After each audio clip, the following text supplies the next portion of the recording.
caso político para estudiar. Ya Yo lo ves. tengo mi propia teoría al respecto, las cosas de la vida, ¿no? Y no es por hablar mal de nadie, sino por hablar bien de alguien. Ya está con nosotros José Blandón, candidato a vicepresidente de la República en la papeleta del Partido Panameñista y el Partido Cambio Democrático, compañero de fórmula de Rómulo Rux. Y digo que es un caso de estudio, no Blandón, por supuesto, sino políticamente hablando, luego de la crisis que nadie esperaba que ocurriera, de octubre y noviembre, si Blandón fuera el candidato a la presidencia, hoy fuera un candidato que tuviera una posición cómoda, muy cómoda, eh, por su discurso y por sus planteamientos en su momento. Sin embargo, Blandón y el que no es Blandón, pues fueron presa de los cambios del código electoral, ¿no? Ese invento de haber definido candidaturas desde julio puso a todo el mundo a correr. Y bueno, en otros tiempos, como se recordará Blandón, en enero, febrero, todavía se estaban armando alianzas. Don José Blandón, buenos días, bienvenido. Muy buenos días, profesor. Buenos días a todos. Eh, no, mira, yo siento que la alianza que nosotros tenemos una alianza sólida, dos presidentes de partido, dos candidatos presidenciales, dos partidos que son grandes, que tenemos candidaturas y líderes a nivel nacional.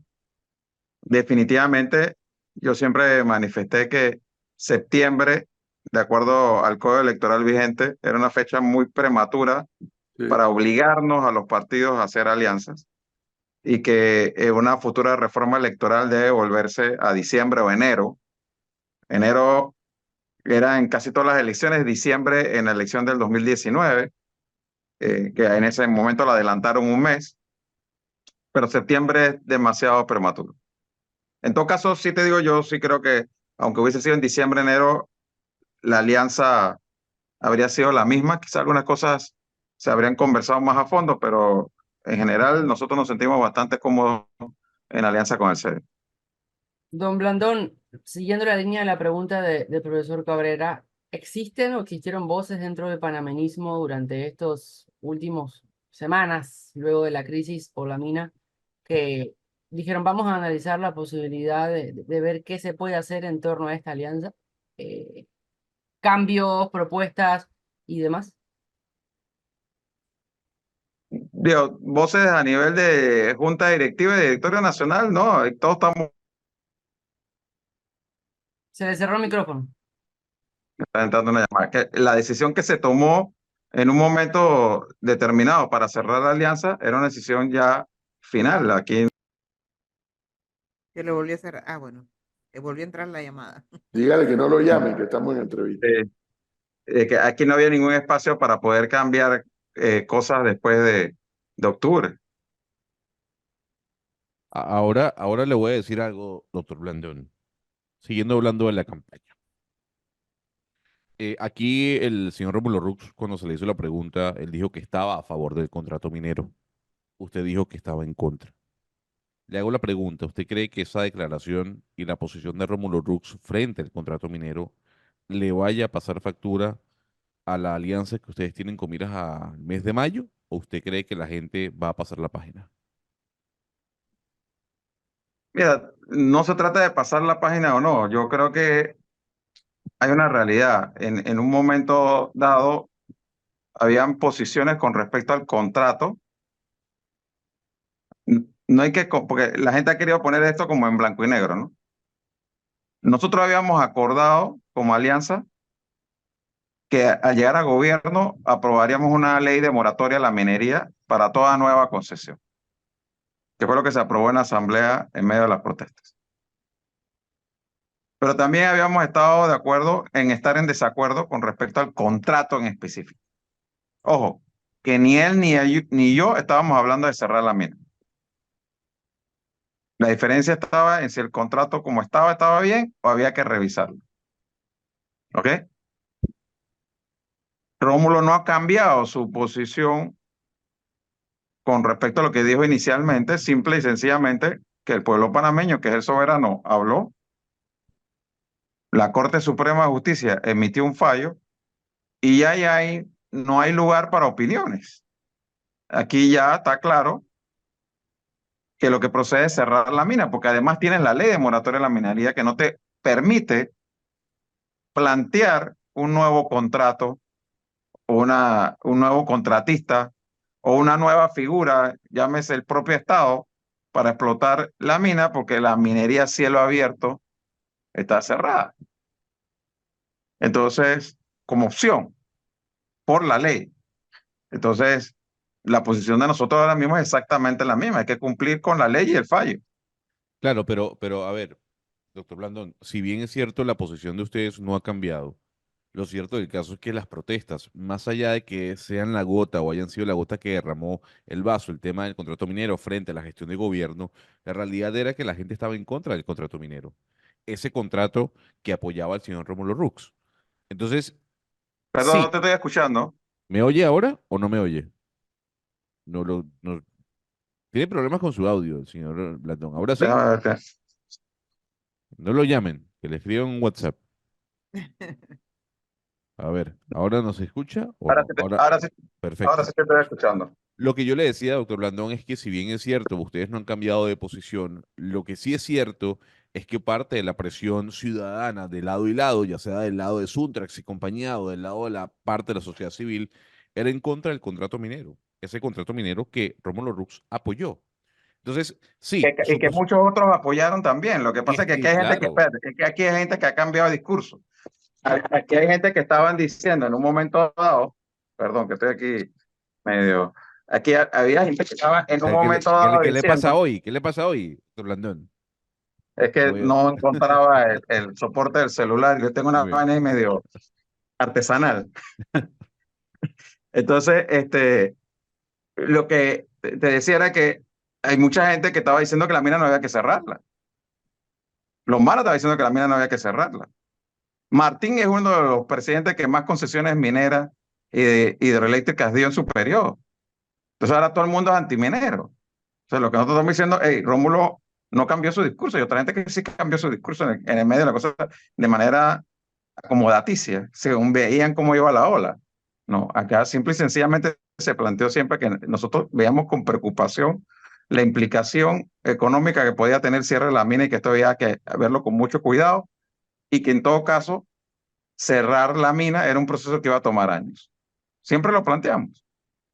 Entonces, eh, ¿qué de tanto va a tener eso efecto en las elecciones? Estará por verse, porque nosotros sentimos que el tema principal de la elección sigue siendo el tema económico. Y ese tema va mucho más allá del tema de la mina. A lo mejor el señor Rux no cambió su discurso, pero esa frase de que si el que piensa que hay que cerrar la mina está hablando paja, eso sí yo creo que le pudiera estar No, él no pasando dijo factura. eso, él no dijo eso, Flor, y está ¿Qué claro que el que dijo? ve la grabación, él dijo que los candidatos presidenciales que estaban hablando ahora de cerrar la mina estaban hablando paja. Entonces que le hicieron una mala edición ahí. Cortaron la parte de candidatos presidenciales. Pero igual, es un término que al final le estaría haciendo daño a la campaña, ¿no? No, porque es lo que se estaba refiriendo a la gente que había dicho que no había que cerrarla y ahora estaba diciendo que había que cerrarla. Don Blandón, sobre el tema de la mina, las extracciones, lo acontecido, evidentemente hay un país luego de la crisis y las protestas sociales y otro antes, ¿no? Es otro resultado que quedó. Y quedó un país, esto ya es opinión personal, en el cual la polarización en torno a un tema cada vez es más alta y quedó un país en donde hay grupos que ya le tienen la medida al actual gobierno que termina en mayo. ¿Cuál sería según su análisis, cuál sería la propuesta o la forma de poder tocar base tanto con los grupos, los sindicatos y a su vez con los grupos de jóvenes que han estado en las calles en el mes de octubre y noviembre, en este caso por el tema de la mina, pero decíamos ayer, si se toca otro tema diferente, que sea igual de sensible para el país o para una parte de la población, es probable que se quiera intentar a que las protestas y revueltas vuelvan a aparecer sobre la mesa. Mira, yo creo que hay gente definitivamente apostando a mantener ese mismo ambiente de noviembre porque sienten que les conviene, aunque eso termine afectando al país.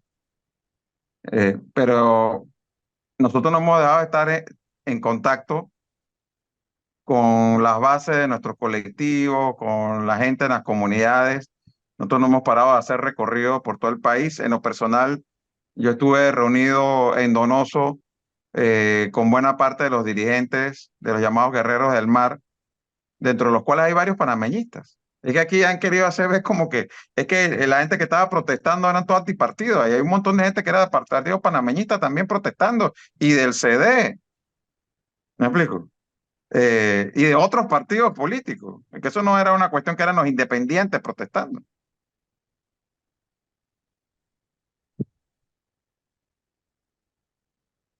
Ahora Ahora, yo, en adelante. esa misma línea de pensamiento, don José Blandón, usted ha mencionado algo que me parece que es clave, lamentablemente no para el gran público, pero sí para el sector más reducido que está pensando, bueno, ¿qué es lo que va a pasar con este país? Usted ha aclarado que la oposición de José Blandón y de buena parte incluso del panameñismo era la oposición al contrato, porque como toda obra humana, pues se podía mejorar. Listo. Que ustedes nunca hablaron del cierre de la mina. Sin embargo, sea quien sea el que gane las elecciones en mayo, uno de los cuales pudiera ser el señor Rómulo Rux y Blandón de vicepresidente, es un tema que van a tener que enfrentar el próximo gobierno. No, a ver, no tanto el cierre de la mina, porque eso ya hay libros escritos de cómo se cierra una mina, sino el tema del desempleo que esto está generando, ya está generando desempleo. Ya generó los 3.000 primeros y en el transcurso de estos primeros meses vienen los otros 4.000. ¿Cómo lidiar con ese tema, con ese grupo de panameños? Bueno, pero es que, mira, lo primero es no ponerse a decir cosas por lanzar propuestas al aire sin ningún tipo de estudio, como lo hizo el candidato Lombana, que habló de hacer un puerto de cruceros allá en Rincón y que allá en Colón, y que iban a hacer una universidad para cierres de minas y que la gente se iba a alojar en las habitaciones de los trabajadores, un poco de ponchera ahí que surgían del desconocimiento absoluto de la realidad que hay en el área. Eso solo lo dice quien nunca ha ido a Donoso a ver la mina y el puerto entre comillas. Entonces, nosotros creemos que sí hay que entender que la mayoría del empleo que genera la mina no estaba en Donoso, sino en la provincia de Coclé. Entonces tú no vas a resolver el problema del desempleo producto del cierre de la mina con un puerto que va a demorar años en poder hacerlo en Donoso, sino generando empleo en Coclé. Entonces, el tema de Donoso, cuando tú vas a hablar con la gente de Donoso, lo que la gente exige, lo que la gente pide, es que se haga la carretera. Porque allá la carretera llega hasta Miguel de la Borda, no llega hasta donde está la mina hoy en día. Por eso lo absurdo de decir que vas a hacer un puerto crucero allá donde está la mina si no hay ni carretera que llegue hasta allá. Entonces, tú tienes que hacer la carretera, es nuestro planteamiento, desde Miguel de la Borda hasta Belén, que es la última comunidad de la provincia de Colón, antes de llegar entonces ya a que empiece la provincia de Veraguas. Por lo menos hasta Belén, para poder desarrollar la parte turística en las playas del área allá y poder ayudar a las comunidades que muchas de ellas son productoras agropecuarias o pescadores. Y en el caso de Coclé, nosotros el planteamiento que estamos haciendo es que también tienes que ver cómo a través del desarrollo turístico generas empleo en Coclé, porque ahora mismo los hoteles de Penonomé están sufriendo, toda la economía de servicio de Penonomé, que se había cimentado sobre la base de atender a la mina, está sufriendo hoy en día. Eso es una realidad, ¿no? En el distrito de La Pintada había más de 1.000 personas que trabajaban en la mina, que hoy en día muchos de ellos ya no tienen trabajo. Esa es otra realidad. Entonces, allá es donde tienes que ver cómo vamos a generar empleo para esas personas que perdieron empleo. Entonces, nosotros qué estamos proponiendo. Tú tienes el tema del aeropuerto de Río Hato, que hace tiempo está planteado que para poder recibir aviones de mayores dimensiones hay que alargar la pista. Entonces, eso es una inversión.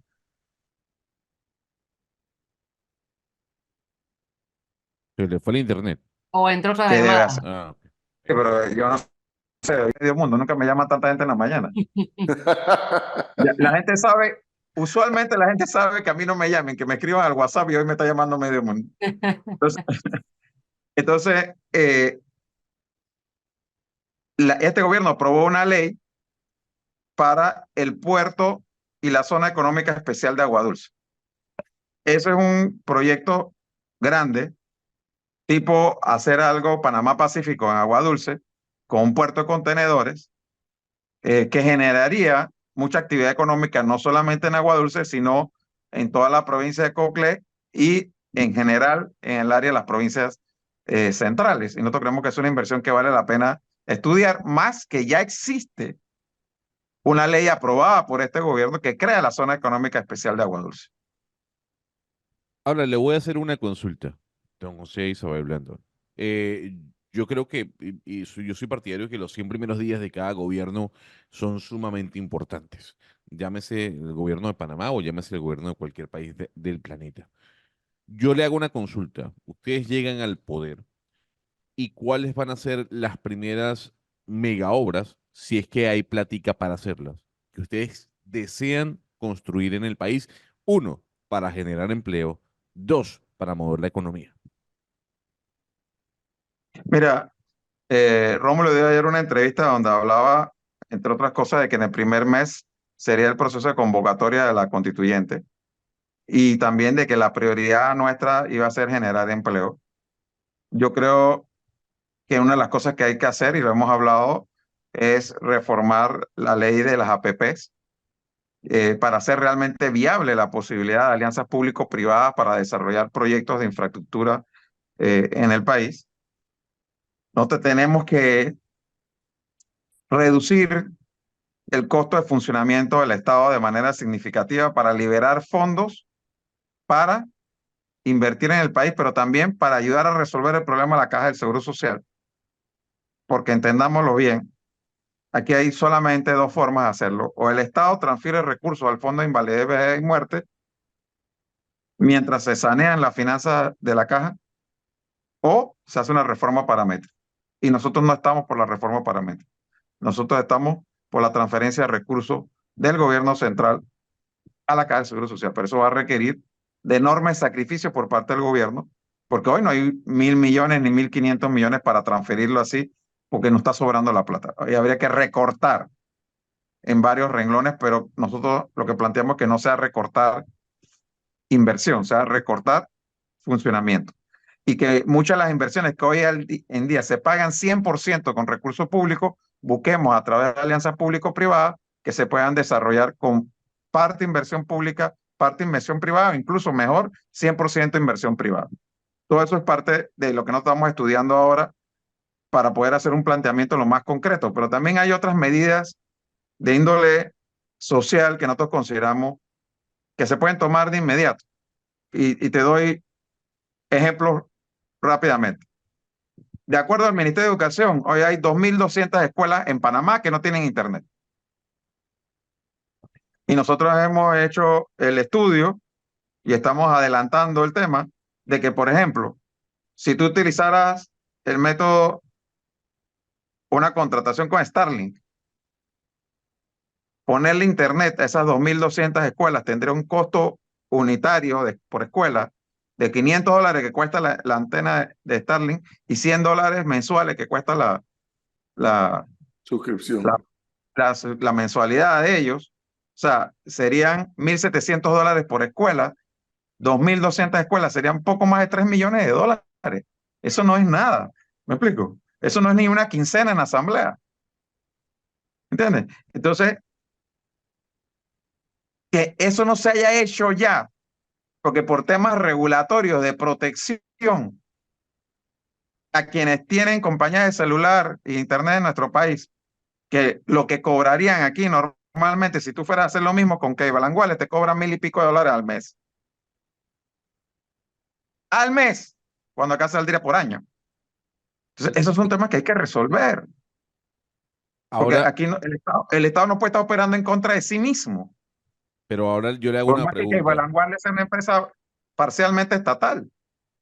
Fíjese, doctor Blandón, que a mí me llama mucho la atención y este es un debate eterno que hemos tenido en este programa sobre el proceso constituyente y lo que significa modificar la Constitución. Hay dos ejemplos claros, no estoy diciendo que eso vaya a pasar en Panamá, pero hay dos ejemplos claros en los últimos 3 años en el que la cosa con los cambios constitucionales no ha salido bien. Un ejemplo es Chile y el otro ejemplo es Ecuador, o fue Ecuador con Guillermo Lasso a la cabeza. El presidente Gabriel Boric ha perdido 2 años y medio intentando cambiar la constitución. Podemos estar de acuerdo en la primera forma, podemos estar en contra en la segunda o viceversa. Pero yo le pregunto, ¿usted no cree que hay problemas mucho más importantes como por ejemplo el desempleo, como por ejemplo la informalidad, como por ejemplo la situación económica y la deuda que ha adquirido Panamá en los últimos 5 años para pensar primero en una constituyente? Es que el desempleo que hay en este país, la corrupción, muchos de los problemas económicos que tenemos, se lo debemos a un sistema político que ya está caducado, que ya está colapsado. ¿O es que tú crees que no tiene ninguna relación con la situación económica del país, que nosotros tengamos una asamblea con 71 diputados y 230 millones de dólares al año de presupuesto? Cuando esa misma asamblea hace menos de 10 años tenía 60 millones de presupuesto. Entonces, esos 170 millones de más que la asamblea, producto de este sistema que tenemos, le ha quitado al resto del presupuesto del país. Son 170 millones de dólares que con eso podríamos estar generando empleos, mejorando la educación del país, haciendo carreteras, mejorando la educación. O sea, hay muchas cosas que podríamos hacer con 170 millones al año, más que nos está representando solo la Asamblea hoy en día. Entonces, ¿cómo tú vas a cambiar eso? Con la misma Constitución que tiene diputados circuitales que se pueden reelegir indefinidamente. No, no lo vas a cambiar con esta misma Constitución. Entonces, si queremos cambiar la cosa, hay que correr riesgos. Ah, que puede salir mal, sí, pero también puede salir bien. Pero lo que sí sabemos es que lo que está mal. Y si no lo cambias, va a seguir mal. Va a seguir mal. No va a cambiar si tú no te esfuerzas por hacer las cosas de una manera distinta.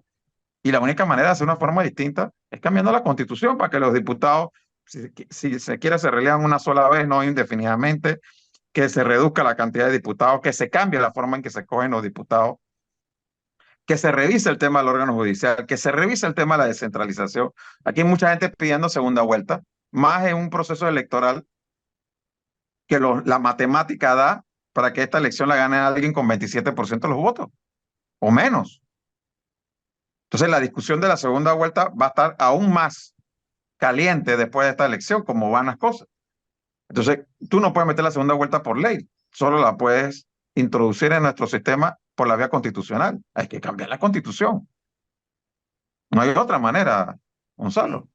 Señor Blandón, pero ¿cómo se hacen las cosas distintas si vemos que en todas las campañas de partidos políticos particularmente hay integrados políticos altamente cuestionados por haber estado involucrados en casos de corrupción? En el caso de la Alianza Cambio Democrático Partido Panameñista, aquí me recuerda un oyente, resulta que ahora Tito Afú apoya esa campaña. O sea, ¿cómo evalúa usted que gente que ha estado, pero muy cuestionada por casos de corrupción, apoya esas campañas y ustedes quieren hacer algo distinto? O sea, ¿cómo se hace? Este país, Flora, es presidencialista.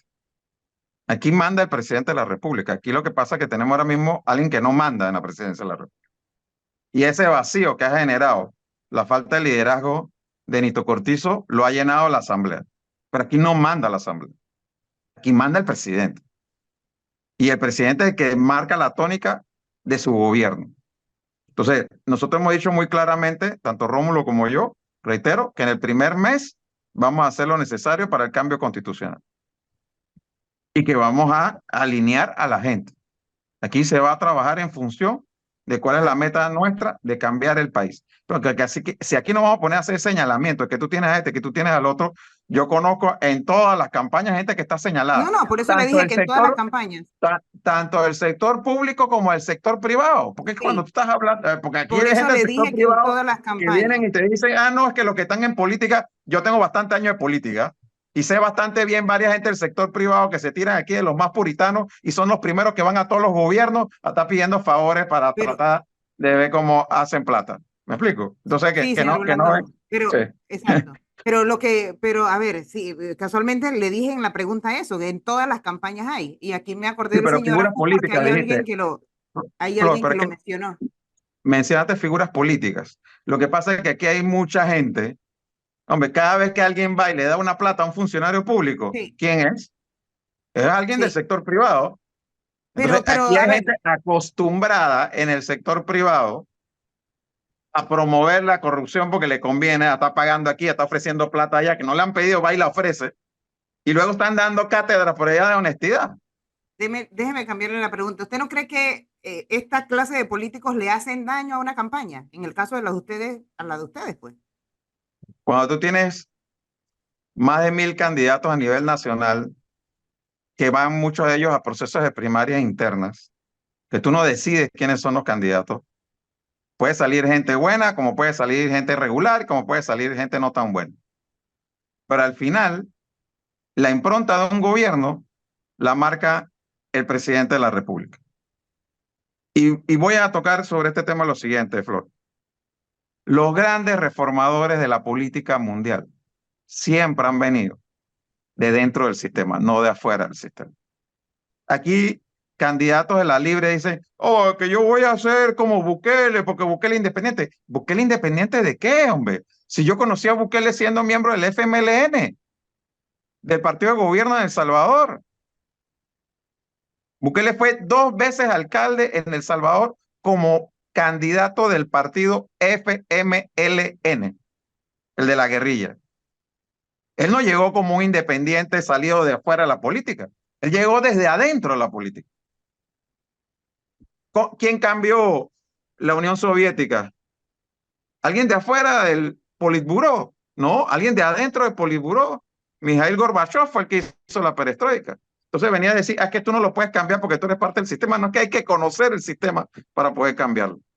La gente que viene de afuera termina en dictaduras porque no conocen el sistema. La única manera de enfrentarlo, entonces tratando de imponerse por la vía de la dictadura. Hablando del sistema y de la Asamblea, sea el señor Afu, sean otros candidatos, evidentemente, la Asamblea Nacional para el próximo periodo va a cambiar bastante porque las mayorías no van a ser, es probable que no pueden llegar a ser tan altas como lo son ahora, una mayoría va a poder ser con menos diputados y una Asamblea que va a estar más dividida. ¿Ha pensado Blandón, junto a Rómulo Rux, cómo encarar esta relación que puedan llegar a tener con la Asamblea en el caso que lleguen a la presidencia para poder conseguir la aprobación de los proyectos de ley que quieran, que tengan en mente?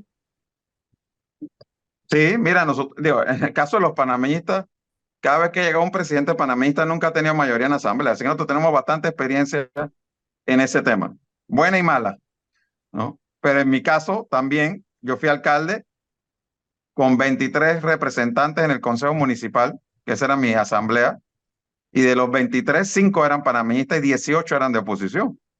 Y nosotros pudimos aprobar todo de manera unánime durante los 5 años, así que se puede, siempre y cuando tú tengas una visión clara de hacia dónde vas y un liderazgo que se defina desde el principio. Lo que pasa es que cuando tú llegas sin visión de qué quieres hacer, sin liderazgo, dejando que en la asamblea hagan lo que le da la gana, que fue lo que pasó con Nito Cortizo, que él dejó que los diputados se le montaran desde el día 1. Y ya le perdieron el respeto totalmente y hacen lo que le da la gana. Pero esa no es la realidad de la constitución panameña, que es una constitución presidencialista.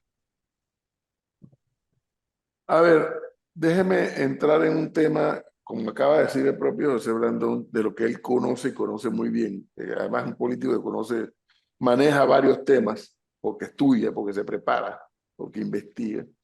Pero déjeme hablarle de uno que usted tal vez conozca más y mejor, el tema electoral puro y duro.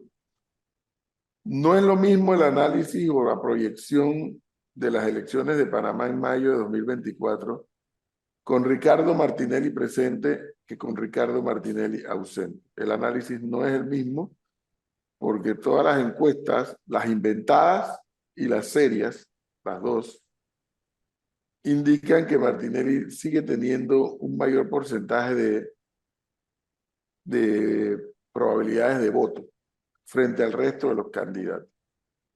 Obviamente, el modelo de campaña o la estrategia de campaña no es la misma para los otros 6 candidatos con Martinelli presente que con Martinelli ausente. ¿Por dónde empieza este análisis para una campaña que está ya a las puertas dentro de 20 y tantos días? ¿Cómo empezarla si está este personaje presente? Bueno, nosotros estamos preparando la campaña para ganarla a Martinelli.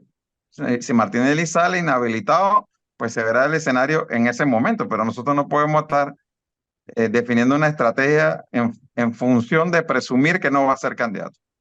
Nosotros presumimos que va a ser candidato y sentimos que siendo candidato le podemos y le vamos a ganar, ¿no? Entendemos que si es candidato va a ser un candidato importante dentro del proceso electoral, sin lugar a dudas. No se puede negar el nivel de popularidad que tiene, pero asimismo, reitero, ya Martinelli ha sido derrotado en muchas otras ocasiones, así que él invicto no está y bien puede recibir otra de las varias derrotas que ya ha recibido. Y que cada vez que ha sido derrotado ha estado involucrado o el panameñismo o Rómulo Rux. Así que esta dupleta de acá, él sabe bien que le conocemos la horma del ¿Por zapato y cómo dónde ganar. coger? Pero entonces entiendo que, ok, me parece que es una respuesta válida. O sea, que ustedes han diseñado su campaña asumiendo el escenario normal de que todo el que es candidato va a estar en la carrera. Así es. Pero no me puede negar que si Martinelli no está, la estrategia tendría que variar, ¿no? Por supuesto que sí, porque si estás hablando de un candidato que tiene porcentaje importante de votos y donde él salga, su candidato a vicepresidente, Mulino, no tiene ni de cerca la popularidad o el carisma que pueda tener Martinelli, es otro candidato, es otra elección, y nosotros sentimos que mucha de la gente que hoy en día está apoyando a Martinelli, bien podría pasar a apoyar la alianza nuestra, en función de que muchos de los que están apoyando a Martinelli lo están apoyando pensando en que él es una opción para el tema de recuperación económica del país, ¿no? Y en la medida en que nosotros vamos a hacer planteamientos muy concretos, muy serios y bien pensados sobre el tema de cómo reactivar la economía, nosotros sentimos que todo aquel que quiere ver realmente mejores días para la economía del país, que está preocupado porque se genere empleo, que quiere tener plata en el bolsillo, va a ver la alianza CD Panameñismo como la mejor opción. Esa alianza del CD Panameñismo tiene que ver y con eso, con ese tema de la campaña de la economía. Ayer lo mencionábamos con Benitón Arrocha, que el tema económico es el más importante para el próximo líder del país. Pero también, don José Isabel, hay que ser realista. Y aquí es poco o son pocos los candidatos que han dicho nos tenemos que apretar el cinturón sí o sí. Punto. Lamentablemente recibimos un país altamente endeudado. ¿Ustedes, desde su campaña, le van a pedir a la ciudadanía que hay que apretarse el cinturón? Bueno, Rómulo lo dijo muy claramente ayer. Hay que apretarse el cinturón, pero el gobierno no le puede pedir a la ciudadanía que se apriete el cinturón si el gobierno antes no lo hace, si el gobierno no da el ejemplo. O sea, lo primero que tenemos que apretarnos el cinturón somos nosotros en el gobierno, en reducir gastos, en reducir funcionamiento, en reducir planillas. ¿Me explico? O sea, la Asamblea es el mejor ejemplo, pero este gobierno se ha caracterizado por aumentar la planilla de casi todas las instituciones del Estado de manera totalmente innecesaria, simplemente para nombrar copartidarios. Entonces, ese es un tema que hay que poner orden ahí antes de pedirle sacrificio a la población. Mire, Señor Blandón, esta mañana o más temprano discutíamos y poníamos sobre la mesa desde hace varios días también el tema de la crisis del agua que tiene Panamá y que va a tener gran parte del mundo. Y uno de los puntos de debate era, lo ponía el profe sobre la mesa y también lo discutimos en su momento con el tema de la mina, ¿por qué este gobierno en los 6 meses que le quedan no puede dejar el camino hecho para la próxima administración en torno al tema de la crisis hídrica? ¿Cuál es su posición sobre este tema? Bueno, la situación ideal, Leonardo, sería que el presidente Cortizo se preocupara por su legado, se preocupara por salir por la puerta ancha y aprovechar estos meses para convocar a los candidatos presidenciales y sentarnos a hablar como nóminas, como posibles gobernantes del país, sobre tres temas que a mí me parece que son los más prioritarios de agenda y que ojalá se pudiera adelantar en este tiempo que le queda a este gobierno. El tema del cierre de la mina, el tema de la caja del Seguro Social y el tema de los embalses, ¿no? Pero realmente debo decir que yo perdí toda esperanza de que el presidente, tú sabes, se crezca ante la situación y decida hacer algo así. No lo veo. Hay un enanismo de parte del gobierno. Están solo enfocados en el tema electoral puro y duro y no están viendo las cosas con luces largas, como le gusta decir a los PRD. Ahora, yo quisiera hacerle una pregunta, don José Cebé Blandón, y tiene que ver con la amalgama de candidatos que hay hoy en día y que buscan la presidencia. Esa amalgama y ese abanico, sin duda alguna, proyecta, no estoy diciendo que vaya a ser así, proyecta que quien gane lo va a hacer con un porcentaje bastante pírrico, 27, 28, 29. Le hago una consulta, ¿qué tanto daño le hace a la democracia que un presidente llegue al poder con apenas el 29% o 27% del apoyo popular? Más allá de que sea legítimo y que por ley así tiene que ser. Mira, es un tema que admite mucha discusión, mucho debate en el periodo de Martinelli 2009-2014, que el tema de la segunda vuelta se puso sobre el tapete. Dediqué a estudiar el tema y cómo se había comportado en América Latina. Y realmente varios estudios señalan que en la mayoría de los casos, no te puedo decir de esa época para acá cómo ha ocurrido, pero del 2011 para atrás, los estudios señalaban que en la segunda vuelta, en la mayoría de los casos en América Latina, volvía a ganar el que ya había ganado en la primera, ¿no?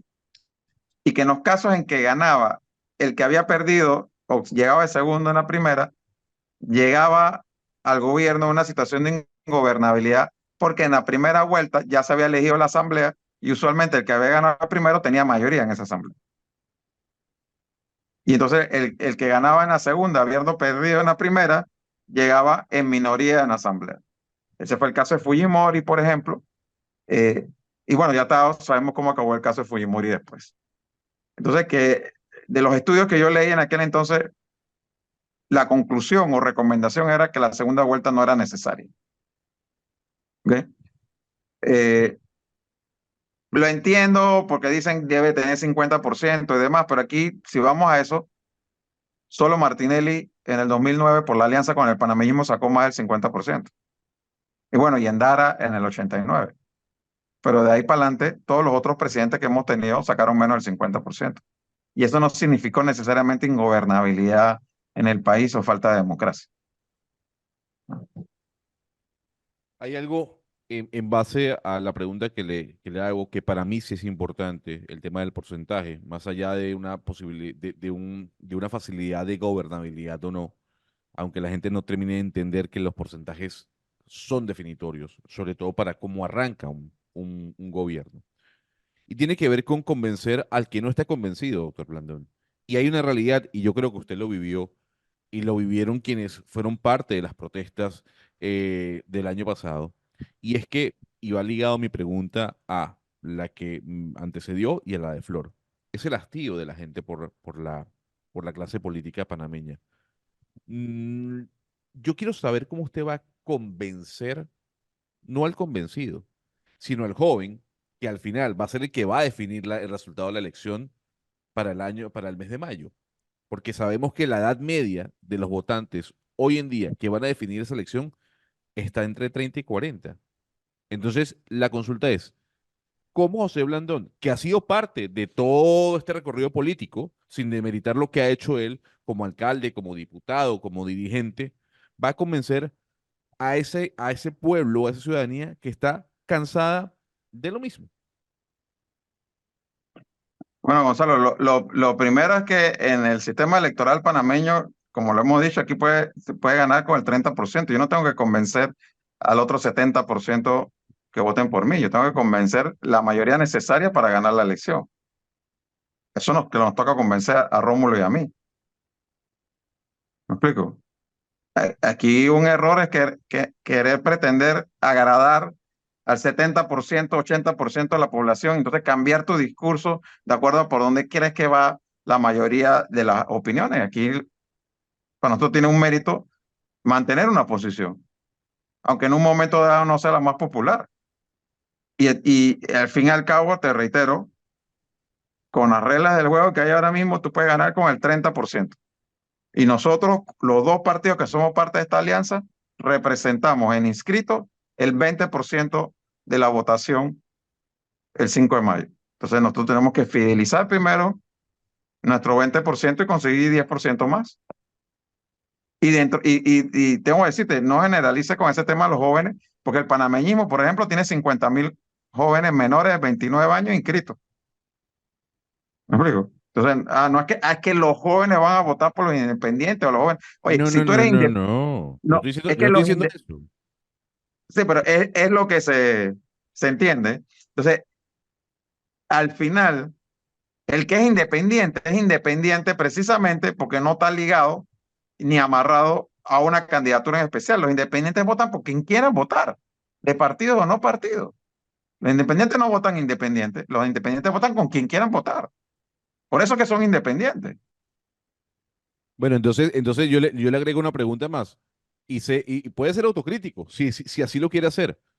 Ujú. ¿Usted cree que las campañas electorales, los candidatos están conectados con la juventud? No me diga que hay juventud inscrita en los partidos porque tanto en el panameñismo como en el PRD como en el CD no significa que el número de inscritos se transformen en votos.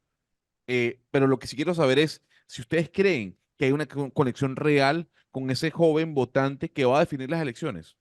Y puede ser autocrítico, usted mismo también. Digo, las cosas se pueden hacer mejor, por supuesto que sí. Hay una crisis de los partidos políticos y de la representación a nivel mundial también, porque las realidades de las redes sociales, de la tecnología de comunicación, te plantea retos muy distintos a los que tenías hace 20 años atrás. Y muchos de nosotros tenemos que ajustarnos a esa nueva realidad de todas las vías de cómo comunicarse que tienen los jóvenes hoy en día, que son distintas a la de la generación nuestra. Por supuesto que hay que ajustarse a eso y hay que mejorar mucho la comunicación con las nuevas generaciones. Pero te reitero, nosotros para ganar esta elección estamos aspirando a llevar entre un 35 y un 40% a votar por nuestra alianza. Pero de acuerdo a los números que estamos viendo, inclusive hasta con 30% se puede ganar esta elección. Y eso es lo Y que hasta necesitamos. menos. Nosotros yo no necesito ahora mismo ver cómo enamora al 70% de la población para que vote con nosotros. Lo Ni cierto es siquiera el que 50. yo estoy de acuerdo con lo que me escribe aquí un oyente. Mm. Martinelli, creo que Blandón lo mencionó, Martinelli ganó como poco menos del 70% de los votos y sin embargo, después de Noriega, es uno de los que más daño le ha hecho a la democracia de este país desde el punto de vista institucional. Así Así es. que el que tú saques muchos votos o el que saques pocos votos es todo un debate de cuál es la capacidad de maniobra política que tú tienes para gobernar, ya sea porque tengas un endoso muy fuerte, como el que tuvo Martinelli, y con esa misma fuerza destruyó la institucionalidad del Estado panameño, o ya sea que tengas un porcentaje bajo, cuidado que va a ser 28 o menos por ciento el que gane, pero tengas la capacidad y el talento político para poder gobernar y consolidar o contribuir a consolidar la institucionalidad del Estado panameño. Pero dígale el oyente que entonces va en contraposición de lo que usted menciona en este programa junto con Flor. El ejemplo de Bukele. El ejemplo de Bukele es que el señor va a ganar la elección seguramente con un 70%. Pero es Y que el ahora, señor, un momento, el señor ha golpeado la institucionalidad del país. pero es que Entonces, estamos hablando de y, Panamá. y, el, y le Estamos voy a decir hablando de algo, en cuanto, Panamá.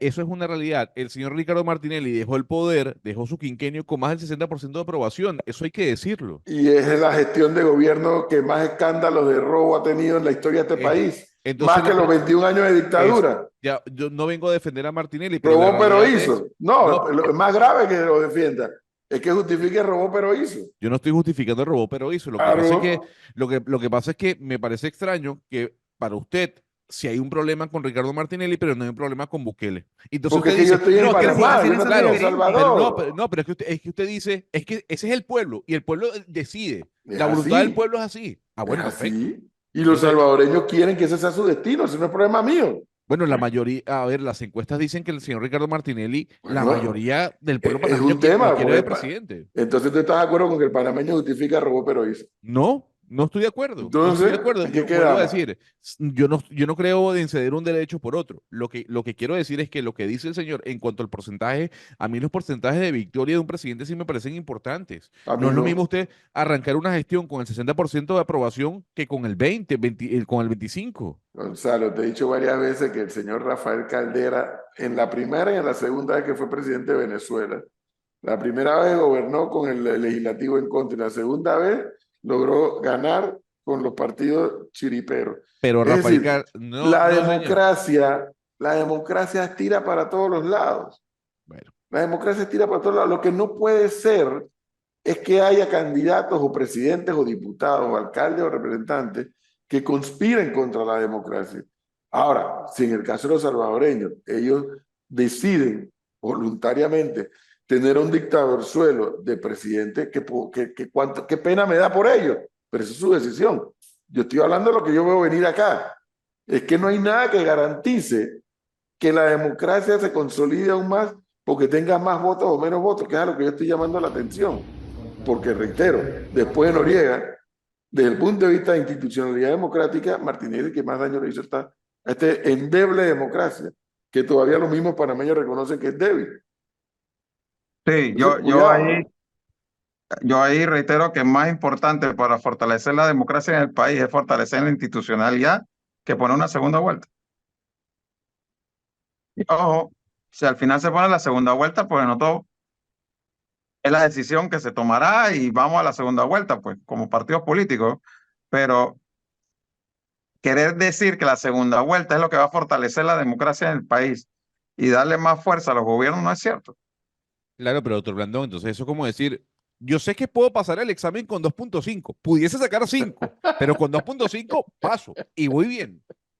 O No, pero es sea, que no es 2.5, perdóname, si tú tienes un sistema de mayoría simple y tú sacaste la mayoría simple, ganaste, sacaste 5. No, claro, no, no, pero no, venga con que sacaste 2.5, no, ganaste.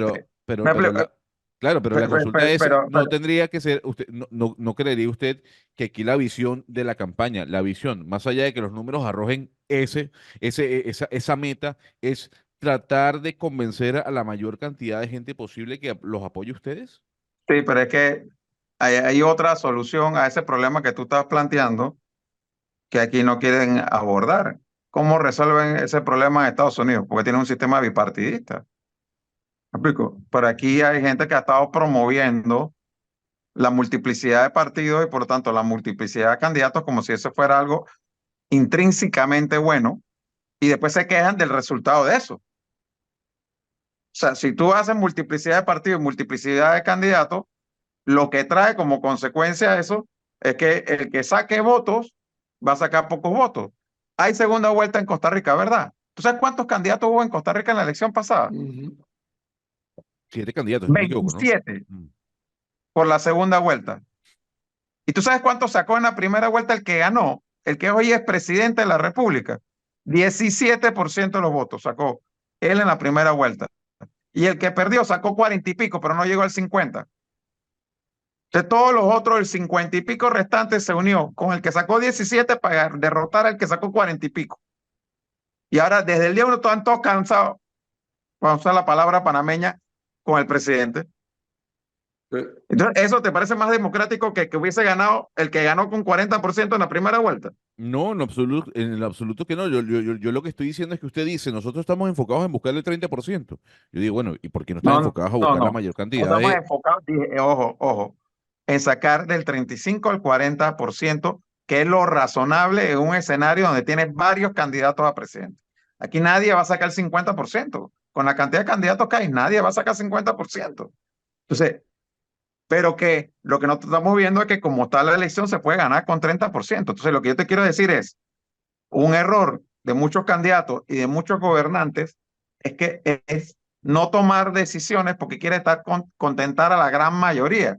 Y eso no lo vas a poder hacer nunca. Nunca. Cuando tú tomas una decisión, alguien va a estar molesto contigo. Entonces, el que quiere estar contento con todo el mundo, no toma decisiones. Porque la única manera de tener a todo el mundo tranquilo es no tomar decisiones. Pues me quedo tranquilo, no pasó nada y todo el mundo está tranquilo. ¿Me explico? Es como los ministros de educación que te dicen, a mí nunca me hicieron huelga. Sí, pero tampoco hiciste nada. ¿Me explico? Claro. ¿No? Entonces, aquí el tema es que en el sistema que tenemos vigente ahora mismo, que ese es el que es, se gana por mayoría simple. Entonces, tú no puedes hacer una campaña pretendiendo que voy a buscar los votos del 70% de la población, porque al final no terminas convenciendo a nadie. Tú tienes primero que todo que fidelizar tus votos, lo que ya tú tienes, que son los de tu colectivo, los de tu alianza, y luego buscar los votos afuera necesarios para ganar. Nosotros queremos ganar con 40%, nosotros no queremos ganar con 30%, pero si nosotros al final no llegamos a 40% en el escenario actual, se puede ganar con menos. Esa es la realidad. Yo te estoy tratando de ser sincero, esa es la No, realidad está hoy en día. bien. No te quiero decir, no, es que nosotros ya renunciamos a buscar más del 30%. No, nosotros estamos apostando a sacar 850,000 votos el 5 de mayo. Esa es nuestra apuesta. Ese es el trabajo que estamos haciendo como alianza. 8:22. Don José Blandón, gracias por darnos este tiempo, muy amable. ¿Cómo no? Luego.